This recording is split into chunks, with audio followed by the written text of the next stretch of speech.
सुदीपने बायकोच्या सांगण्यावरूनच घराच्या मधोमध भिंत बांधून घेतली होती आणि ज्यांनी जन्म दिला, लहानाचे मोठे केले, अशा आईवडिलांना त्यांनी म्हातारपणी वेगळं केलं होतं.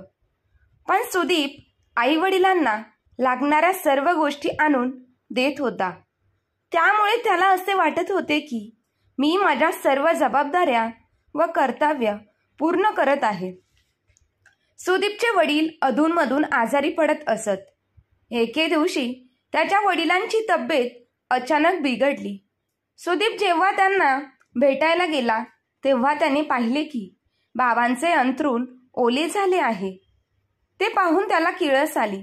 त्याने त्यांचे अंथरूण कपडे न बदलता, त्यांची स्वच्छता न करता तो काहीतरी कारण पुढे करत तो स्वतःच्या घरी निघून आला. त्याची म्हातारी आई स्वतःच्या नवऱ्याला सांभाळत असे आणि अशातच सुदीपच्या वडिलांचा आजारपणामध्ये मृत्यू झाला.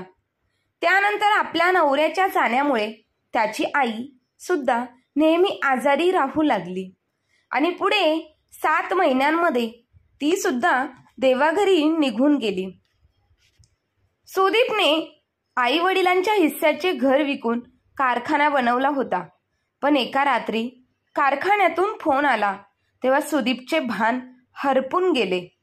तो लगेचच पळत पळत कारखान्यात जाऊन पोहोचला. खरा, पण समोरचे दृश्य पाहून त्याच्या पायाखालची जमीन सरकली. कारण 7-8 वर्षांपूर्वीची गोष्ट. सुदीप त्याच्या आईवडिलांसमोर बसला होता. त्याचे आईवडील कपाळाला हात लावून डोळे मिटून पलंगावरती बसले होते. ते खूप काळजीत दिसत होते. तो म्हणाला, बाबा, तुम्हाला जर काही हवं असेल तर मला सांगत जा, असे म्हणत तो वारंवार हातात बांधलेल्या घड्याळाकडे पाहत होता. रात्रीचे जवळपास 10 वाजले होते. तो अजून त्याच्या घरी गेला नव्हता. कामे उरकून थेट तो आईवडिलांना भेटायला झाला होता. त्याच्या बायकोने जेवण तयार करून ठेवले होते.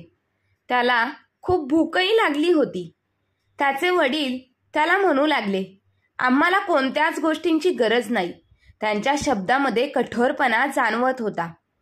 सुदीप त्याच्या वडिलांचे बोलणे ऐकून निश्चिंत झाला. कारण त्याचे आईवडील जे काही मागत ते सुदीप अगदी वेळेत त्यांच्यापर्यंत पोचवत असायचा. त्याने मोठा श्वास घेतला आणि म्हणाला, तरी तुम्हाला कधीही कोणत्याही गोष्टीची गरज पडली तर लगेच मला फोन करून सांगा.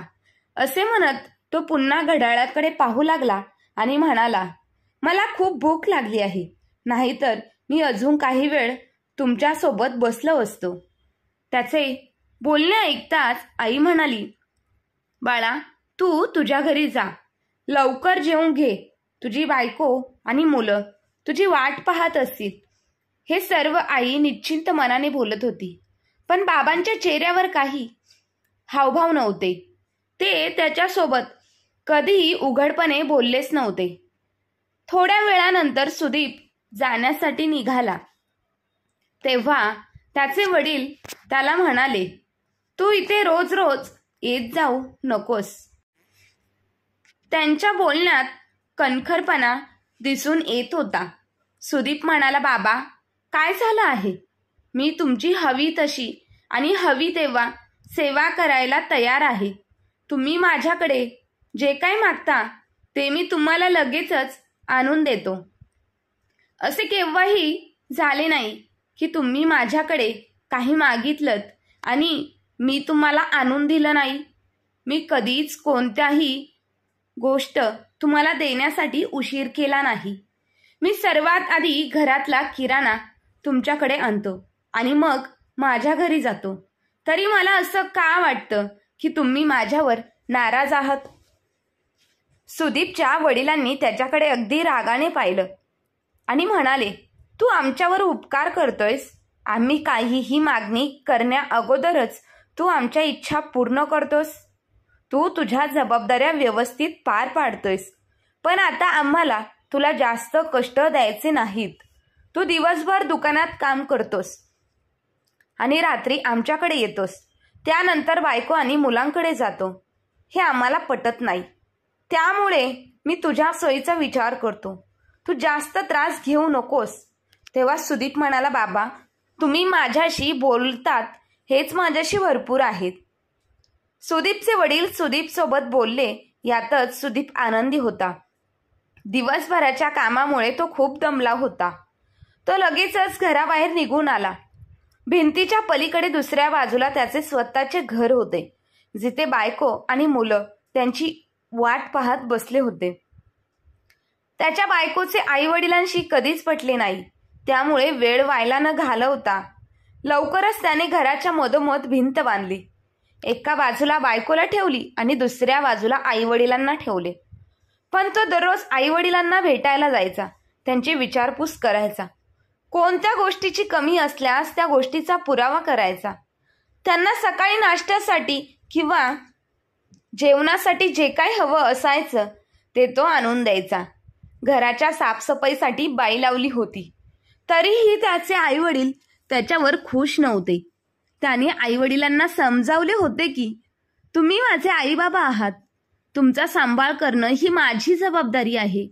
माझ्या बायकोची जबाबदारी नाही की ती तुमची सेवा करेन. तुम्ही तिच्याकडून काहीच अपेक्षा ठेवू नका. तसेही मी तिला कोणत्याही बाबतीत जबरदस्ती करू शकत नाही. त्यावर त्याची आई म्हणू लागली, आम्हाला तुझ्या बायकोचे उपकार नको. मी देवाची आभारी आहे की एवढ्या म्हातारपणी सुद्धा माझ्या हाडांमध्ये बळ आहे. मी तुझ्या वडिलांसाठी आत्ताही जेवण बनवू शकते. आम्हाला काहीही नको किंवा आमची तिच्याबाबत काहीही तक्रार नाही. आईचे बोलणे ऐकून सुदीप अपमानित झाला, तरी त्याचे वडील त्याला काहीच बोलले नव्हते. ते जेव्हाही काही बोलत तेव्हा त्यांच्या तोंडातून फक्त आणि फक्त कठोर शब्द निघत. सुदीप आपल्या जबाबदाऱ्या पार पाडत आहे असे त्यांना कधीच जाणवले नाही, पण तो स्वतःच्या बाजूने पूर्णपणे प्रयत्न करत असायचा. जेव्हाही कधी घरी पोचायचा तेव्हा बायको डायनिंग टेबलवर जेवण ठेवून सुदीपची वाट पाहत असायची. मुलंही उपाशी बसायची. सुदीपला पाहून त्यांचे चेहरे खुलून जायचे. लगेचच पप्पा पप्पा म्हणत त्याच्याजवळ येऊन बसून राहायची. सुदीप म्हणायचा, अनिता मी तुला कितीतरी वेळा सांगितलं आहे की माझी वाट पाहत जाऊ नकोस. मुलांना जेवण देत जा आणि तूही जेवून घेत जा. तुला माहीत आहे ना की मी दररोज आईबाबांना भेटून येतो, त्यामुळे मला घरी यायला उशीर होतो. त्यावर अनिता म्हणाली, मी तुम्हाला आई वडिलांच्या सेवेबाबतीत कधीच काही म्हणाले नाही. आपल्या आई वडिलांची सेवा करणे हे तुमचे कर्तव्य आहे, पण तुमची वाट पाहणे हा माझा धर्म आहे. तुम्ही हातपाय धुवून बसा, मी जेवण गरम करून घेऊन येते. डायनिंग टेबलावर बराच वेळ ठेवल्यामुळे जेवण थंड झाले आहे असे म्हणत अनिता टेबलवरची मटर पनीरची भाजी किचनमध्ये घेऊन आली. अनिताला सुदीपची जास्त वेळ वाट पाहावी लागली. तसेच दररोज मुलांना झोपेतून उठून बसावे लागत असल्यामुळे त्याला या सर्व गोष्टींचे वाईट वाटत होते.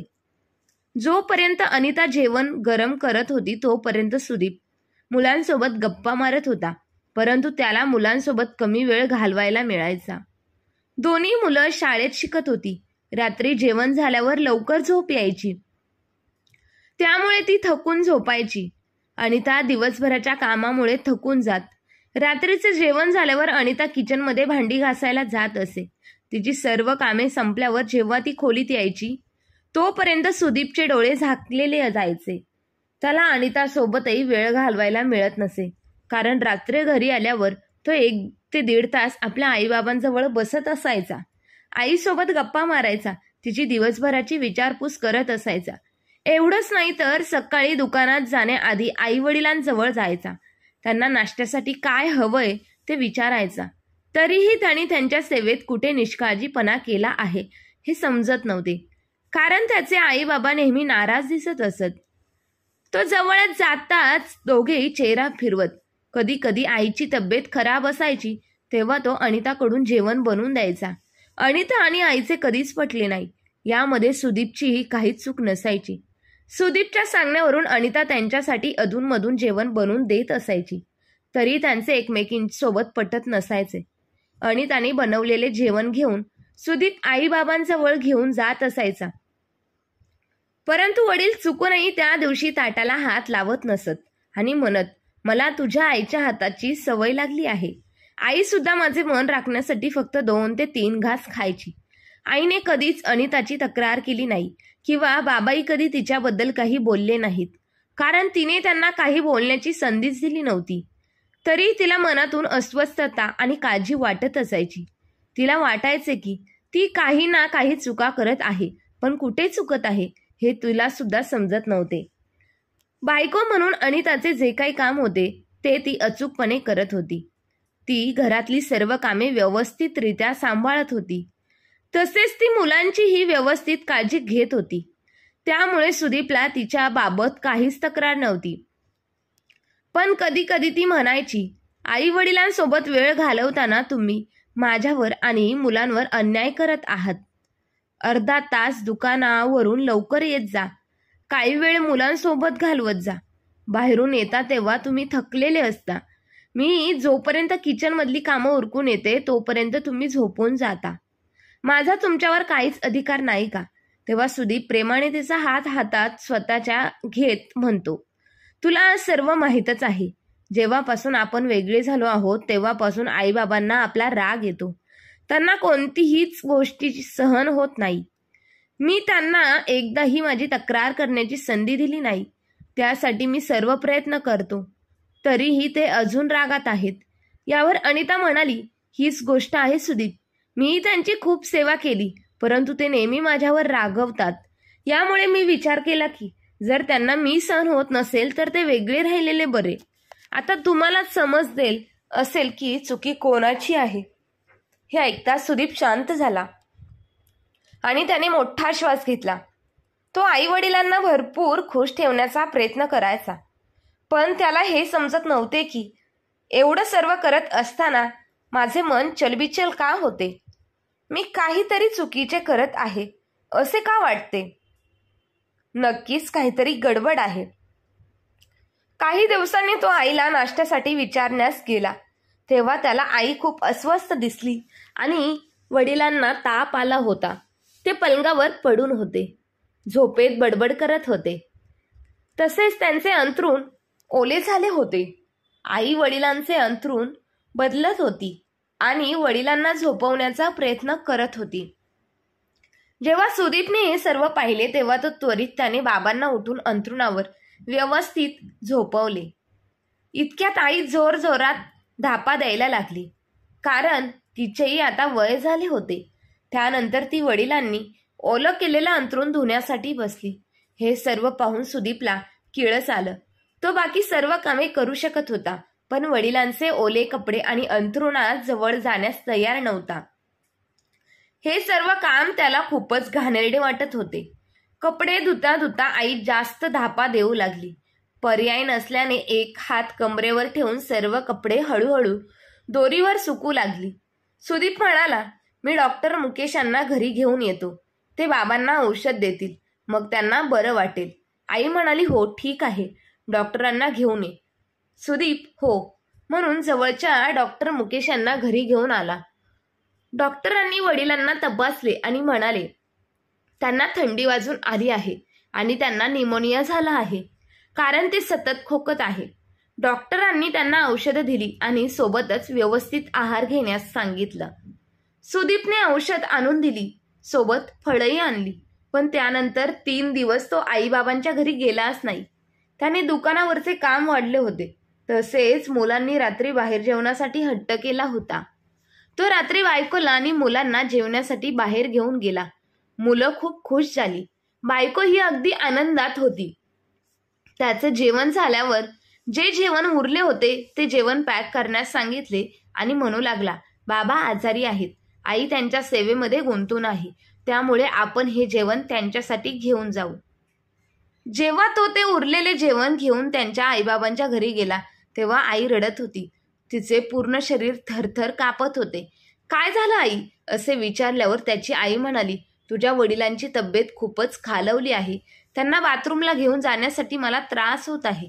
तेव्हा सुदीप म्हणाला, उद्या दुकानातल्या नोकराला घरी पाठवून देतो, तो तुमची मदत करेल. तो अजून बोलतच होता, पण तेवढ्यातच आई त्याच्याकडे आश्चर्याने बघू लागली. नंतर स्वतः शांत झाली. तो तिची नजर टाळत घरी निघून आला. दुसऱ्या दिवशी सुदीपने त्याच्या दुकानातील काम करणाऱ्या मुलाला आई वडिलांच्या घरी पाठवले. पण काही वेळामध्ये तो मुलगा परत आला आणि म्हणाला, मालक, तुमचे वडील म्हणत होते की मी आता ठीक आहे, मला कोणाचीही गरज नाही. सुदीपला वाटले की आता त्याचे बाबा ठीक आहे, म्हणून काही दिवस तो आपल्या आईवडिलांच्या घरी गेलाच नाही. तो सतत घर आणि दुकानाच्या कामांमध्ये व्यस्त होता. मुलं बाबा आम्हाला वेळ देत नाही असा हट्ट धरत होती. सुदीपने विचार केला की आता बाबांची तब्येत ठीक असेल.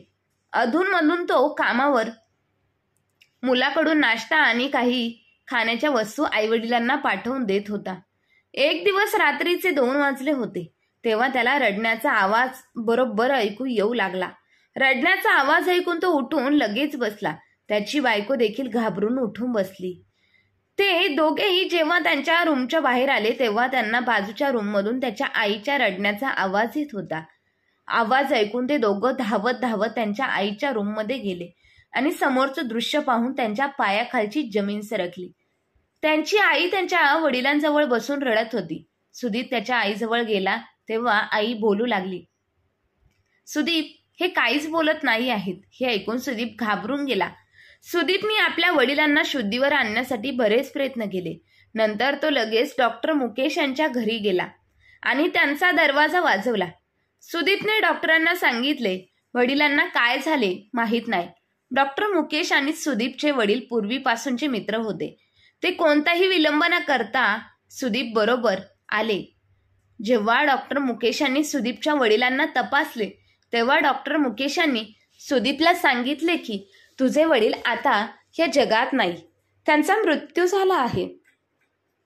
डॉक्टरांचे हे बोलणे ऐकून सुदीप जोरजोरात रडू लागला. हे ऐकून सुदीपच्या आईला सुद्धा चक्कर येऊ लागली आणि तिची प्रकृती बिघडत चालली होती. परत शुद्धीवर येताच ती विचारू लागली, तुम्ही मला एकटीला सोडून का गेलात? मला कुणाचाच आधार नाही. मला तुमच्यासोबत का घेऊन नाही गेलात? मी एकटी कशी राहू? असे म्हणत परत ती बेशुद्ध झाली.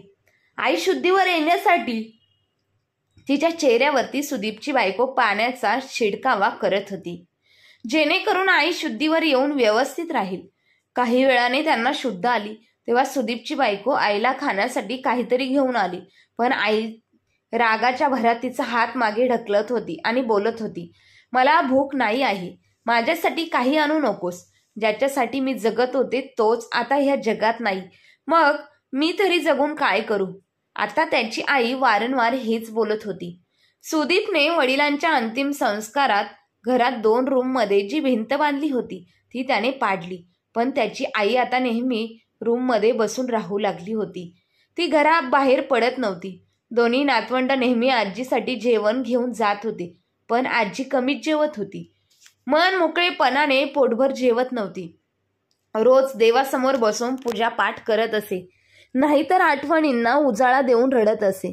सुदीप थकून घरी आल्यानंतर आईजवळ जाऊन बसत होता आणि आईला विचारत होता, जर तुला काही पाहिजे असेल तर मला सांग. पण ती शांत बसायची, त्याला काहीच बोलायची नाही.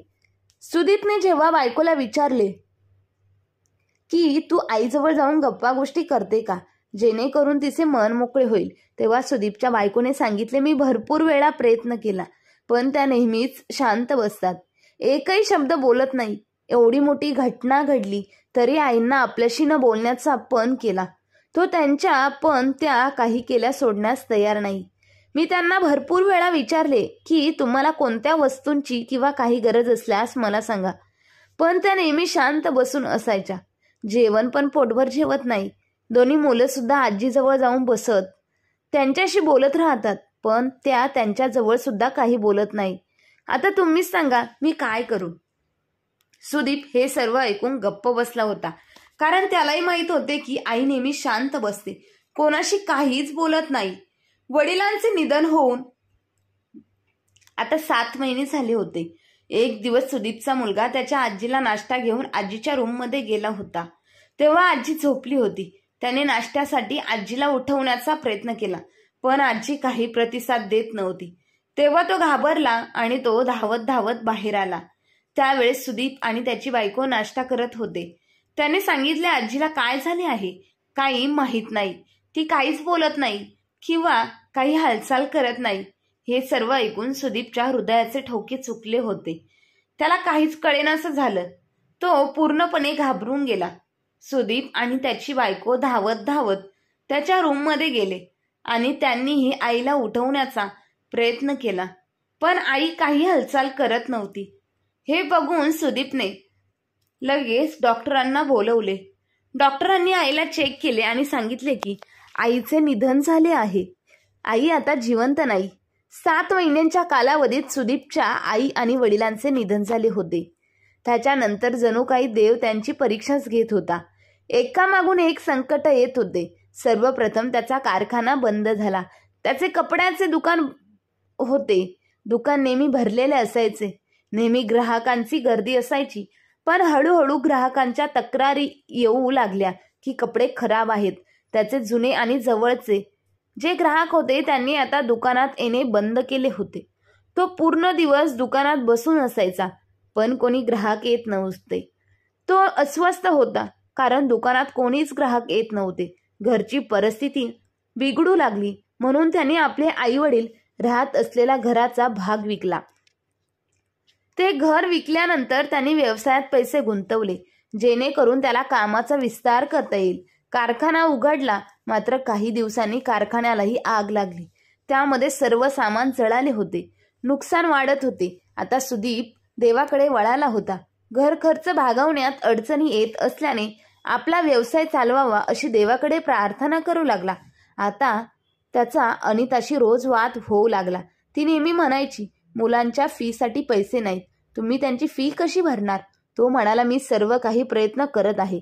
आता नुकसान होत असेल तर त्यात माझा काय दोष? मुलांना कमी फी असलेल्या शाळेत घालावे लागेल.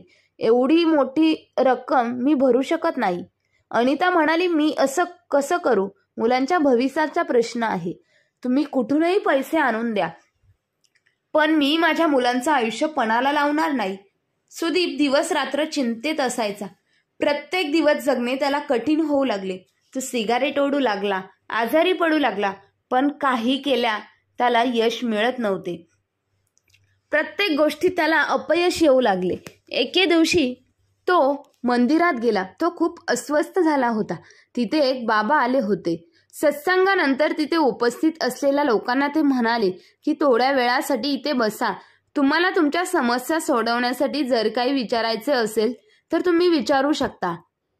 बाबांनी सुरुवातीला आईवडिलांची सेवा केल्यावर किती पुण्य भेटते याबद्दल सांगू लागले. ते म्हणाले, आईवडिलांजवळ मोठ्या आवाजात बोलू नका, त्यांच्यासमोर ओरडू नका, त्यांनी सांगितलेल्या गोष्टींचे पालन करा, कोणत्याही गोष्टीचे निमित्त सांगू नका, त्यांच्या आशीर्वादानेच आपली वाईट कामं दूर होतात. हे ऐकून सुदीपच्या डोळ्यात पाणी आले. आपण जे काय केले आहे ते बरोबर आहे असे त्याला वाटू लागले. आत्तापर्यंत मी पालकांसमोर एकही उलट शब्द उच्चारला नाही, त्यांच्यासमोर मोठ्या आवाजात बोललो नाही, पण मला माझे मन नाराज झाल्यासारखे का वाटते? त्याला समजत नव्हते की त्याच्यासोबत असे सर्व का घडत आहे. जोपर्यंत आईवडील ह्या जगात होते तोपर्यंत माझा व्यवसाय व्यवस्थित चालू होता. माझ्याकडे पैशांची कमी कधीच भासली नाही. पण वडील जाता सर्व कामांमध्ये अपयश येऊ लागले आणि आई गेल्यावर सर्व समस्या घरापर्यंत पोहोचल्या. त्या बाबांचे म्हणणे ऐकून लोकांनी आपल्या समस्या मांडल्या. इतर सर्व लोक त्यांच्या व्यथा व चिंतेच्या गोष्टी सांगू लागले आणि बाबाही त्याच्यावर उपाय सांगू लागले. सुदीप त्यांच्याजवळ जाऊन बसला आणि म्हणू लागला, मी माझ्या आईवडिलांची खूप सेवा केली. त्यांना मी एकदाही तक्रार करण्याची संधी दिली नाही, पण तरीही मला शांतता नाही. मला अजूनही अस्वस्थतेची भावना जाणवते. असे वाटते की कुठेतरी गडबड आहे. तो सांगू लागला की जेव्हापासून आई आणि वडील देवाघरी गेले तेव्हापासून माझा सर्व व्यवसाय ठप्प झाला आहे. बाबा म्हणाले, तुम्ही त्यांची काय सेवा केली? तो म्हणाला, माझ्या आईवडिलांनी मला जे काही मागितले ते मी त्यांना देत गेलो. मी केव्हाच त्यांना नकार दिला नाही.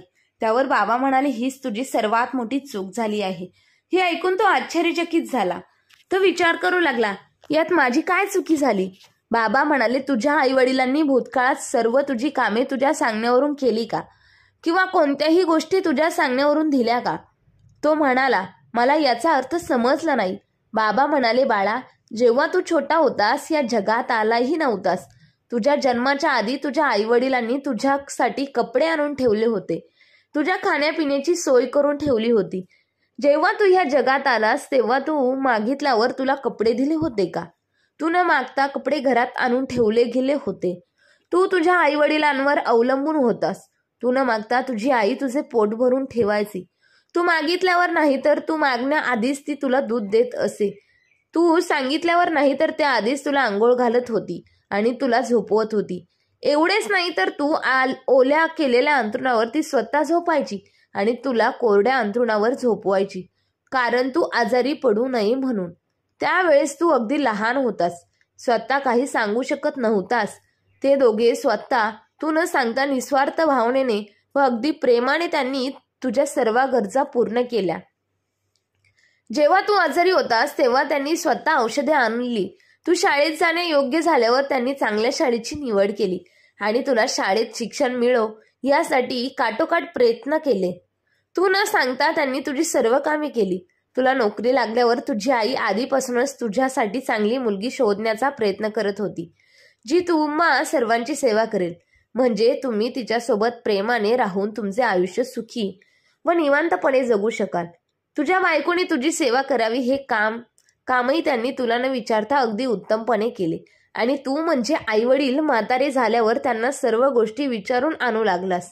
न विचारता तू त्यांची सेवा करू शकत होतास ना. वडिलांनी ओले केलेले अंथरूण धुवू शकत होतास ना.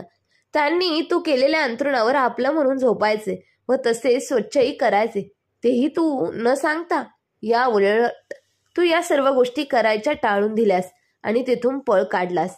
आजारी पडल्यावर तू तुझ्या वडिलांचे पाय दाबून देऊ शकत होतास, जे तुझ्या भविष्यासाठी म्हणजे शिक्षणासाठी इथे तिथे पळत होते. पण तसे न करता तू त्यांच्याजवळ गेला सुद्धा नाहीस. ज्या आईने तुला 9 महिने पोटात ठेवले, तसेच प्रत्येक वेळी थंडी व उन्हापासून तुझे संरक्षण केले, त्या आईची तू सेवा करू शकला नाहीस. 4 गोष्टी त्यांच्या तोंडातून निघालेल्या त्या पूर्ण करणे म्हणजे जबाबदारी पार पाडणे असे होत नाही.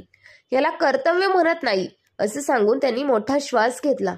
तरी ते तुझे आई वडील होते. त्यांची अशी इच्छा होती की तू त्यांची सेवा करावी.